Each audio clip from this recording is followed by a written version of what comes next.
Okay then guys, we are back. We've got loads to go over today as the Baskin-Ara has provided some more patch notes that were actually missing off the latest patch with regards to the EMS strike. On top of that, we have got Jojo, our QA lead, taking a look into performance and some weird signals showing that yes, the Halo crossover is 110% coming. I can't wait to see where this one goes, so we're going to dive on into it today. If you haven't already, smash that beautiful like button and subscribe with post notifications turned on. It'd be greatly appreciated. Make sure you check out our incredible sponsor, Instant Gaming, the platform where you can get your video games cheaper for PC and console. The best deals, offers, promotions, and discounts running up to 70% off on old and new games. Links in the description. And if you want to get involved with that giveaway to get a hold of some super credits for this Halo gear, then head down into the comment section and put in a lightning emoji to talk about the EMS strike changes. You guys know what I mean.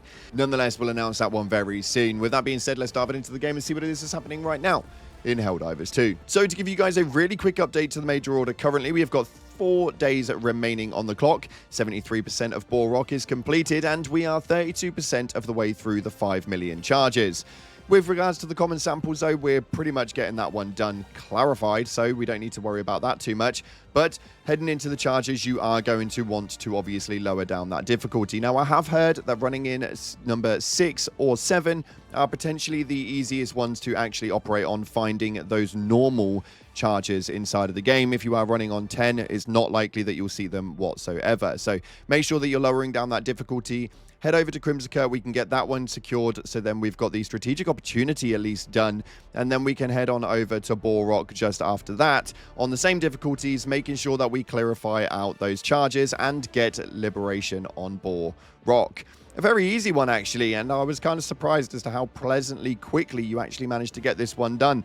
A perfect opportunity, that's for sure. Now, in other news, we've got loads to talk about inside of the back end as the Discord has been popping off with information over the last 24 hours. Baskin-Ara actually put up a message with regards to some patch notes changes that weren't actually communicated. Actually wild that they're coming up this late in the time period, though, so we'll see exactly what this means. But it states right here, I've got some info from MOD about changes to the EMS strike that was missing from patch notes. Most of you have noticed, but it's still nice to know, so you thought I'd confirm it here. We did sync all non-explosive orbitals that have the same projectile damage and destruction strength as the orbital gas. This affects the orbital EMS and the orbital smoke. The intent is that they are all a large projectile from orbit, so should do similar damage, which is obviously nice to know. I don't know many people that use the EMS strike, but you never know. It may be worth giving a check out now and seeing how it operates. They also synced the stun explosion to have stun value applied.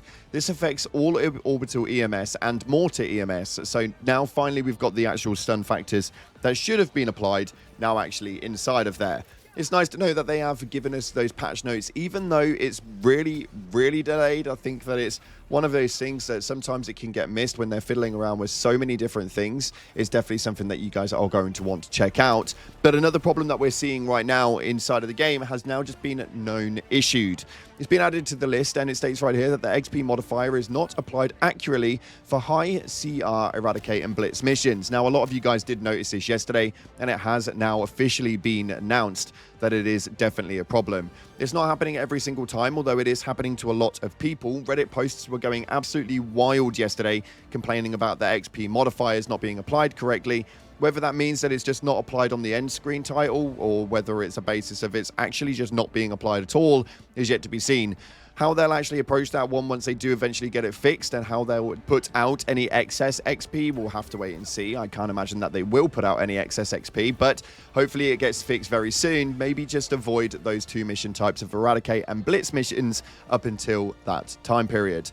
On top of that, Jojo is looking into performance heavily by the looks of things, as he puts right here inside of the Discord HD2 General Chat 1.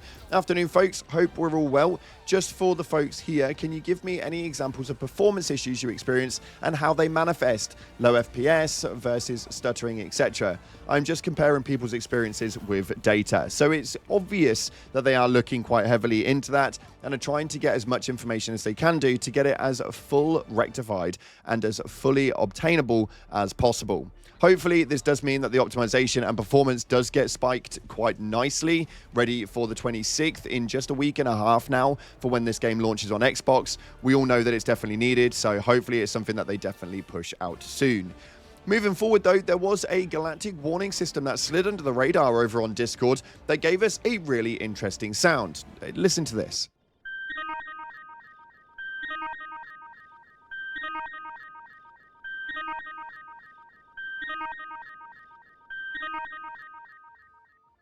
Now, to most of you guys, that sound will mean absolutely nothing, but as we all know, the Galactic Warning System does give us deciphering codes and stuff like that, and if you play it backwards, it actually shows you this.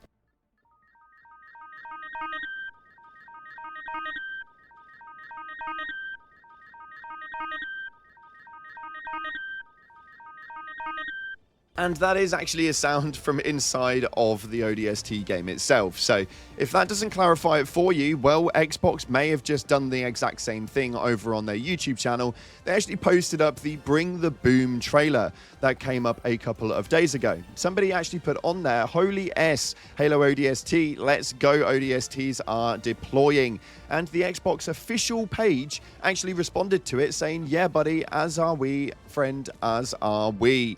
So if we needed any more clarification from the fact that Halo ODST is being put into the game, then I don't know what else they can actually give us without a full-blown announcement. But Xbox have officially confirmed, alongside everything else we've seen in the trailer and the Galactic Warning System, that yes, ODST will be making its way into Helldivers too. Our next question is how it's actually going to be deployed. A lot of people are thinking right now it's going to be a superstore item, which is going to be a lot like the Killzone stuff that we received earlier on in the year, and I think that you may well be right. It seems like most of the crossovers could well be going in the same direction, and that could be exactly how they do it.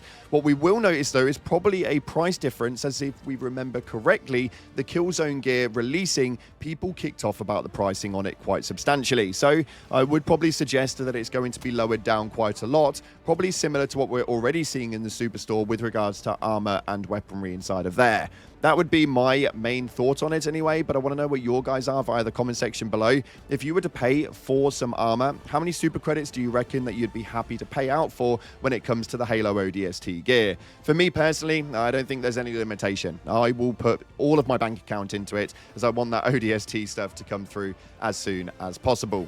And just as a bit of fun, we thought that we would mess around on stream yesterday with the grenade pistol, and we managed to get an incredible shot, as you can see on screen right here. We took the hover pack and just hovered up to the highest point of the map that we could possibly find, looked for a bug hole, and it happened to be over 120 meters away. And yes, with a grenade pistol, we actually managed to get that shot.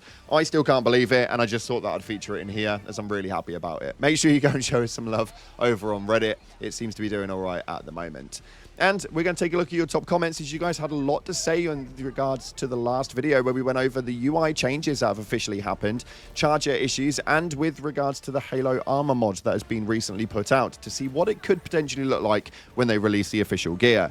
This first comment right here states, I was surprised by the strategic opportunity being on the map. It's a welcome change, 110%. I think if there's one thing that we've learned is that Helldivers don't read dispatch notes. So if you just put it in front of their face the moment they go on the map, there's no better way of communicating that. So a very, very welcomed change indeed. Let me know if you would have done anything different. Secondly, it states right here, the automatons will kill you with guns and flame, the terminids with tooth and claw and numbers, the illuminate will annoy you to death.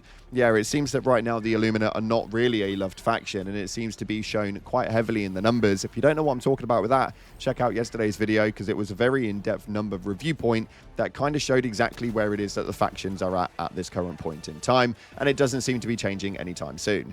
And finally, this one states right here, we need a little notification during Iron Storms for players that are dead. I swear the amount of player names I've seen shaking during an Ion Storm is kind of annoying. Yeah, it happens quite a lot, man. The Ion Storms just sneak up on you, and there's not really much of a sound modifier or anything other than the fact that there's just then a jammer. For those of you guys who are dead, you probably just need to pay attention to what's going on screen, as you're not going to be able to be called back in after that point until that Ion Storm is gone.